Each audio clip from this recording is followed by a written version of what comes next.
O futuro é hoxe, un espazo de radio con Modepen. Abrimos aquí un novo programa, O futuro é hoxe, con Modepen. Están con nós xa no estudo Alfredo Hernández. Bo día, Alfredo. Hola, bo día. Tamén Eloi Delgado. Bo día, Eloi. Hola, bos días. E Manuel Martínez Tato. Bo día. Hoxe imos a falar, tentando presentar en termos xerais o tema de hoxe, das residencias. Sobre todo, da conexión entre, ou hipotética conexión entre as pensións e o que custa unha residencia. Adiante, Alfredo. Efectivamente, Andrea. Gracias.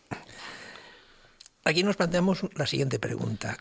¿Cómo es posible que si el 50% de los pensionistas no llegan a los 1.000 euros, y si en este caso hablamos de las mujeres, el porcentaje es mucho más alto dentro de este 50%, no llegan a los 1.000 euros, ¿cómo van a pagarse una residencia privada que lo mínimo son 2.000 euros?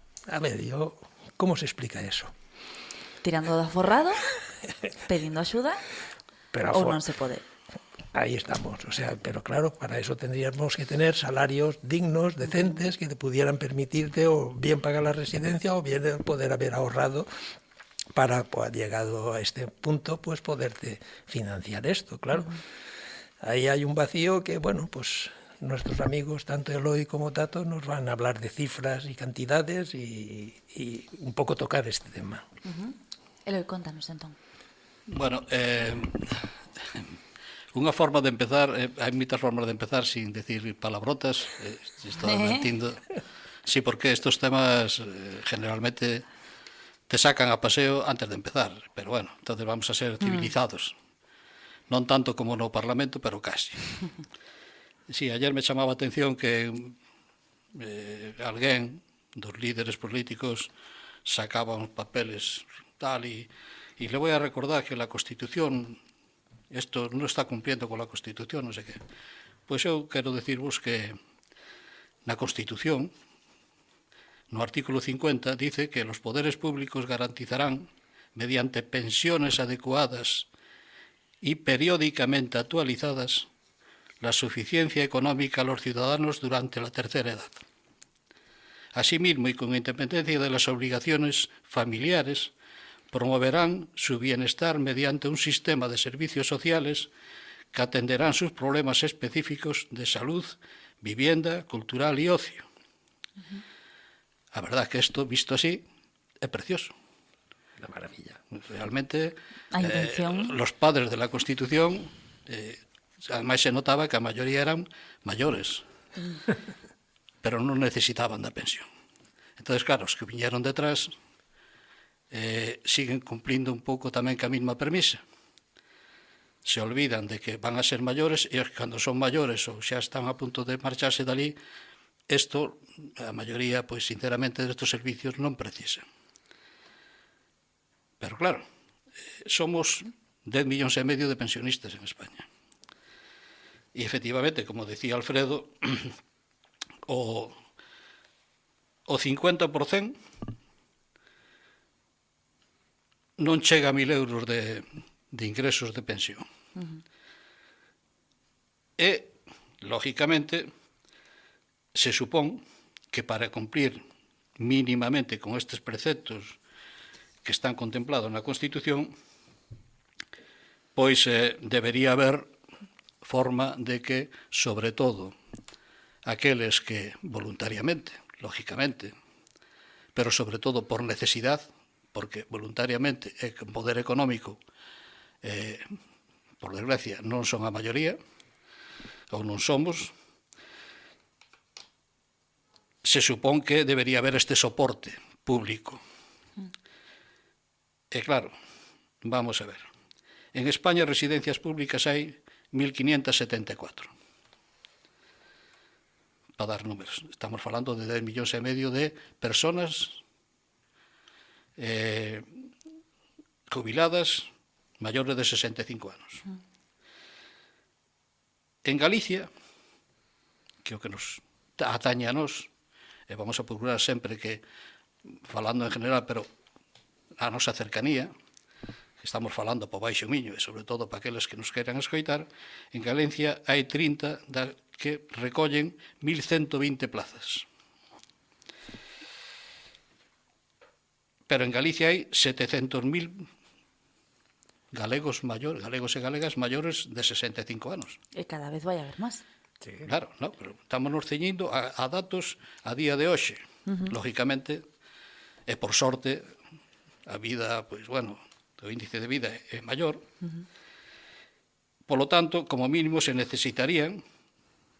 calcula que se necesitarían 14.000 plazas públicas máis en Galicia. Que tampouco cubrirían todos, claro. Pero estamos falando de públicas. Claro, despois, cando se plantexa este problema, según a quen escoites e según quen cho venda, pois lóxicamente se dice, no, pero se hai máis residencias. Sí, claro, pero serán para ti, non para a maioría, porque as públicas siguen tendo a mesma lista de espera que ten a privada ano e medio, 2 anos, porque aínda podendo, aquelas que están aí tan saturadas. Non vamos a poñer exemplos, pero vamos, sin salir aquí do entorno, algúns un ano como mínimo, a esperar a que se morra algún dos que están para que saltar a lista de espera, privadas. Pero, vamos,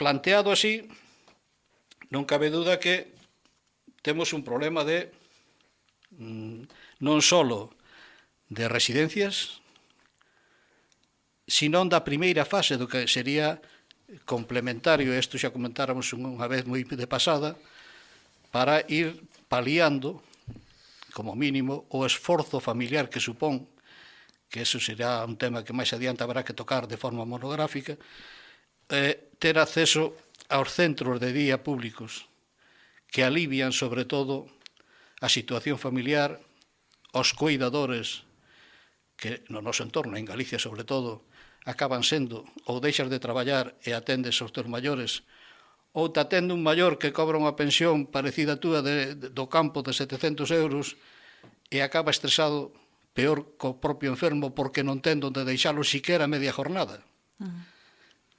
Pois eso é outro gran problema, é dicir,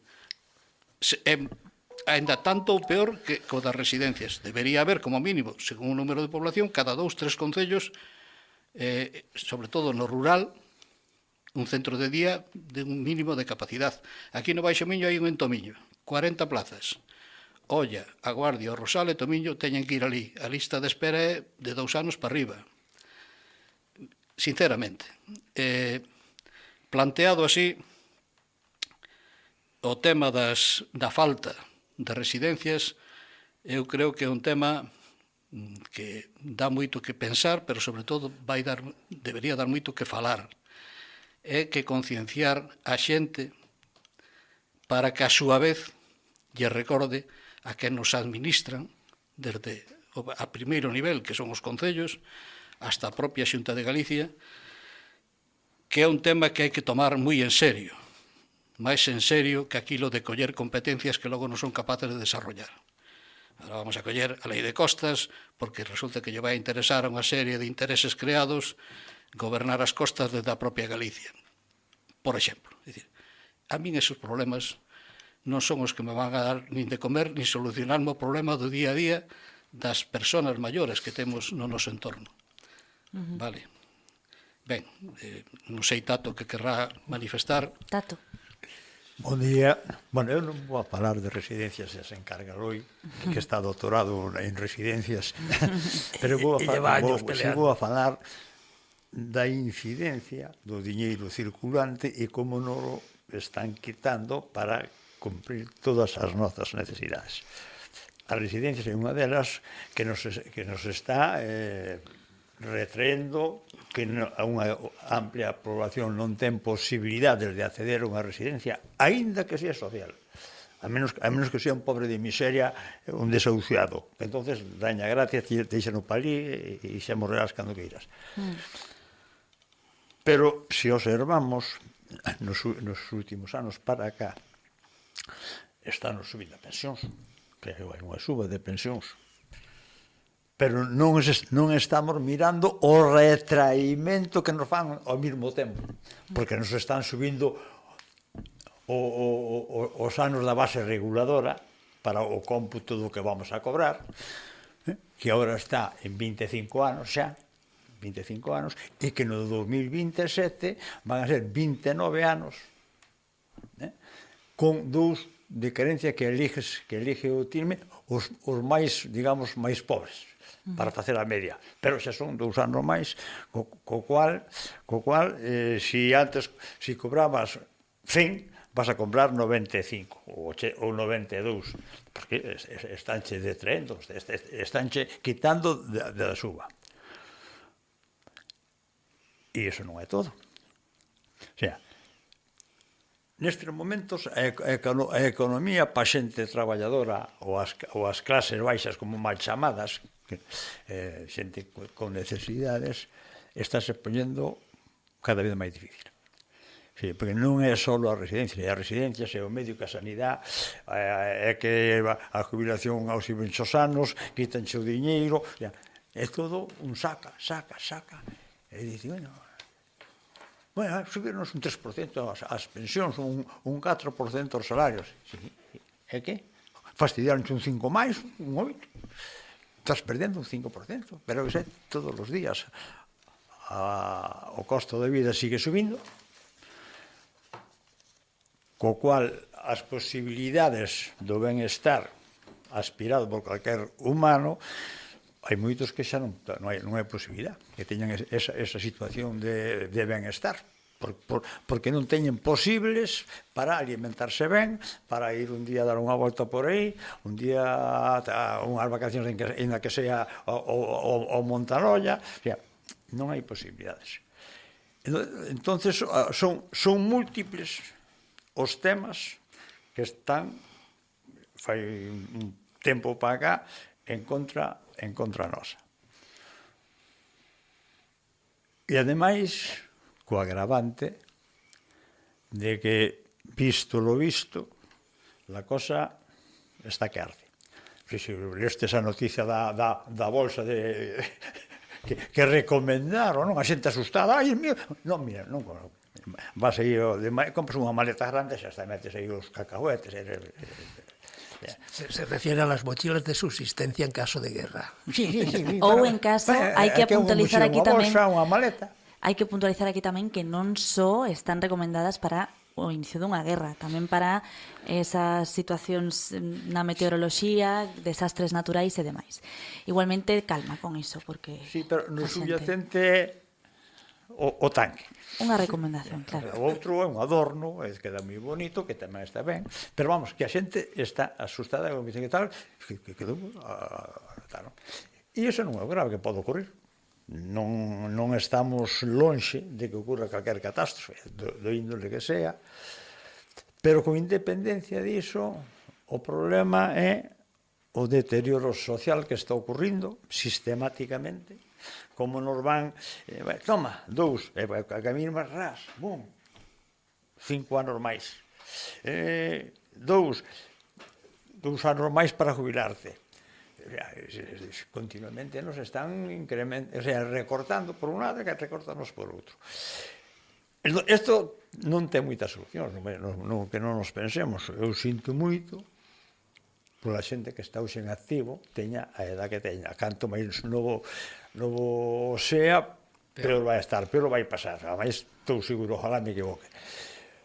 Pero os que están próximos á jubilación agora dentro dun ano ou tal, pois tamén. Porque imagínate que tens 64 anos e vou jubilarme. Bueno, quedanche un ano e medio, e ao cabo dun ano e medio fastidiarche un 7%, porque sempre 10 anos a base reguladora. A ver, a situación é complicada. E nós, dende o punto de vista do medio de comunicación, que é o que somos, sempre tentamos relaxar un pouco os ánimos, porque, como comentabas ti, Tato, o medo é moi eficiente. É a ferramenta máis efectiva de control. Polo tanto, esta é unha realidade, e sobre todo é un círculo. Se non hai plazas nas residencias, e non hai diñeiro para pagar unha praza nunha residencia privada, se carga máis ese elemento dos cuidadores e das cuidadoras, tal e como comentaba Eloi, e polo tanto se sigue cargando as persoas que están abaixo, por así decirlo. Dende a vosa posición, o voso punto de vista,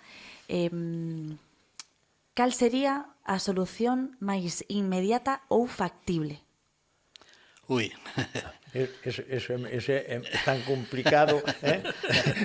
No, pero hai unha cousa clara, o sea, todos os cambios sociales importantes na humanidade, e en España non é, os fixo a sociedade, non os partidos políticos, a sociedade. Cando a sociedade tomou responsabilidade de que se quería cambiar a súa vida, tiña que cambiar a sociedade. Sí, o pobo salva o pobo, non?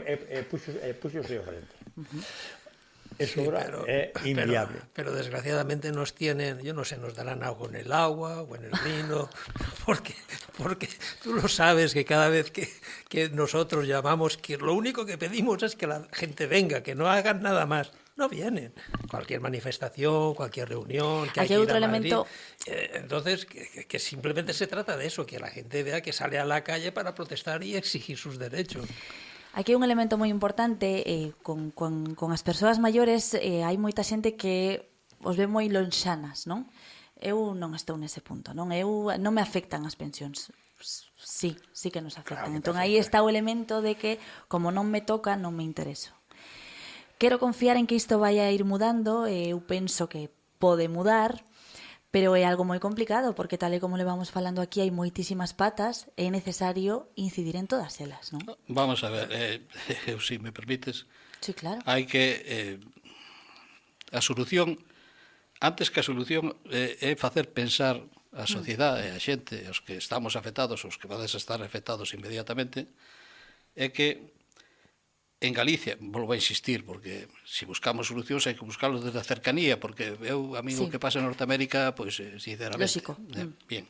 Entonces, dos 700.000 pensionistas que hai en Galicia, 450.000 cobran menos de 1.000 euros. Menos de 1.000 euros. O sea, casi 7 de cada 10. A día de hoxe. Aparte, hai 67.000 pensionistas que tan solo cobran 447 euros ao mes, que son aqueles que, por diversas razóns, que en Galicia se deron moitísimas circunstancias de precariedade, ignorancia, porque a veces é moi fácil dicir, no, que hubieran traballado, que hubieran cotizado. Claro. Estamos nunha sociedade, estamos nun país donde nadie se preocupou nin de tan siquiera ver si malvivían.